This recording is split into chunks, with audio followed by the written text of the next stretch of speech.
মনোজগতের পরিবর্তনের কথা মাননীয় বিরোধী দলীয় নেতা বলেছেন, ওইটাই আসল কথা। সংস্কার মনোজগতে দরকার, তাহলে তন্নির এই চেহারা আমাদের দেখতে হবে না ভবিষ্যতে। আমরা রাষ্ট্র কাঠামোর গণতান্ত্রিক মেরামতের কথা বলেছি, সংস্কারের কথা আপনারা বলছেন। সংস্কার মেরামত যাই বলুন, সেই সংস্কার মেরামতটা আসতে হবে গুড়ায়, সুপ্রিম লর মধ্যে, কনস্টিটিউশনে। আসুন সেখানে আলোচনা করি আমরা কি কি ধারণ করতে চাই। জুলাই জাতীয় সনদকে 100% আমরা বাস্তবায়ন করতে চাই, এর বাইরেও আর কি কি করতে চাই জনপ্রত্যাশা এবং জাতির প্রত্যাশা অনুযায়ী সেখানে আমরা সব ধারণ করি, আমরা এগিয়ে যাব।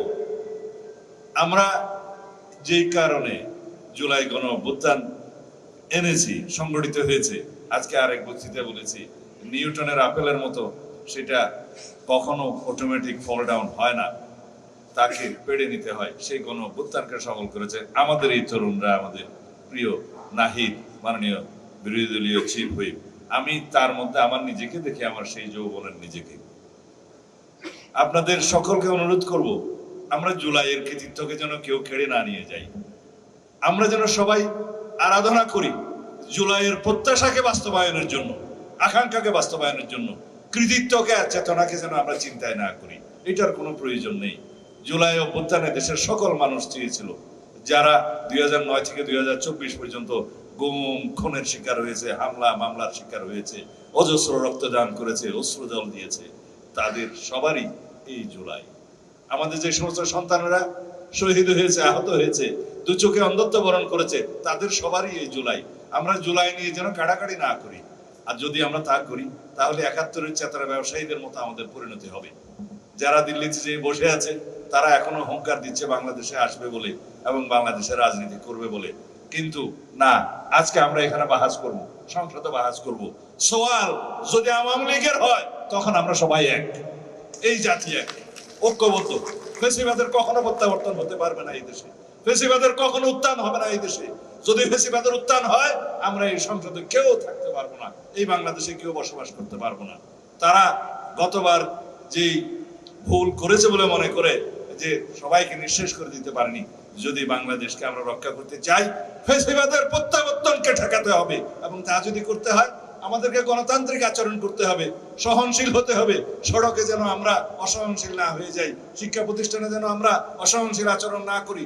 আমাদের সবাইকে দায়িত্বশীল ভূমিকা পালন করতে হবে। আমাদের ভুল থাকবে, সরকারের ভুল থাকবে, বিরোধী দল গঠনমূলক সমালোচনা করবে, আমরা সেই ভুল সংশোধন করব।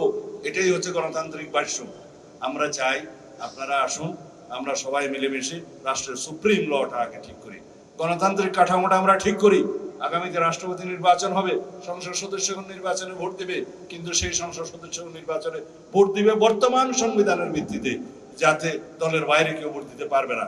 কিন্তু আমরা ওই সংস্কার চাই যেন জাতীয় সংসদের সদস্যরা রাষ্ট্রপতি নির্বাচনে স্বাধীনভাবে ভোট দিবে দলের বাইরে। সেই সংস্কার তো আমরা নিয়ে আসবো। আপনারা আসুন। 10 বছরের বেশি প্রধানমন্ত্রীর কোনো মেয়াদে থাকতে পারবেন না, যত মেয়াদে হোক, যতবারই হোক, 10 বছরের বেশি থাকতে পারবেন না। আমাদের নেতা সেই প্রস্তাব দিয়েছেন, আমি নিজে সংস্কার কমিশন দিয়েছি। আমরা সেই সংস্কার আনবো, রাষ্ট্রে গণতান্ত্রিক সংস্কার হবে, সংশোধন হবে, রাষ্ট্র কাঠামোর গণতান্ত্রিক মেরামত হবে, সমস্ত প্রতিষ্ঠানগুলোকে আমরা ঢেলে সাজাবো। এই দেশে আর কোনোদিন স্বৈরাচারের উত্থান হবে না, এইটাই আমরা চাই।